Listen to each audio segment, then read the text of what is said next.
We're asked to find the derivative of f of x using the limit definition of the derivative shown below, where we have the limit of the difference quotient as h approaches 0, which means in our case f prime of x is equal to the limit of, again, the difference quotient as h approaches 0, where the difference quotient is f of the quantity x plus h minus f of x all divided by h. In our case, f of the quantity x plus h is equal to the square root of the quantity 3 minus 2 times the quantity x plus h, and then minus f of x is just minus the square root of the quantity 3 minus 2x, all divided by h. Notice we cannot find the limit by performing direct substitution, because if we tried, we would have division by 0. So what we're going to do is rationalize the numerator by multiplying the numerator and denominator by the conjugate of the numerator. And let's show the algebra below. Starting with the difference quotient, we will multiply the numerator and denominator by the square root of 3 minus 2 times the quantity x plus h plus the square root of the quantity 3 minus 2x.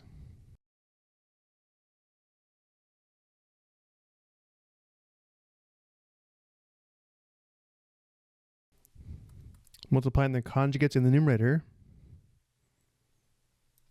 the first product is the square root of 3 minus 2 times the quantity x plus h times itself, which gives us 3 minus 2 times the quantity x plus h. The next two products will be opposites and simplify to 0. The last product is negative square root of the quantity 3 minus 2x times positive square root of the quantity 3 minus 2x, which gives us minus the quantity 3 minus 2x. In the denominator, we have h times the sum of these two square roots. And now we clear the parentheses in the numerator and then simplify. We have 3 minus 2x minus 2h, and then minus 3 plus 2x, all over the same denominator. Combining like terms in the numerator, we have 3 minus 3, as well as negative 2x plus 2x. Notice the numerator simplifies to negative 2h. We have negative 2h all over the same denominator.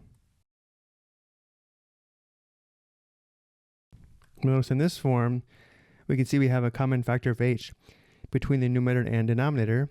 H divided by h simplifies to 1. It's now going back up to the original limit. The original limit is equal to the limit of just negative 2 divided by the sum of the square root of 3 minus 2 times the quantity x plus h and the square root of 3 minus 2x. As h approaches 0, notice in this form we can now find the limit by performing direct substitution. If we set h equal to 0, we just have negative 2 over the square root of the quantity 3 minus 2x plus the square root of the quantity 3 minus 2x, which gives us 2 times the square root of the quantity 3 minus 2x. And we can simplify one more time. Notice how there's a common factor of 2 between the numerator and denominator. That's simplified to 1, which gives us f prime of x is equal to negative 1 divided by the square root of the quantity 3 minus 2x. I hope you found this helpful.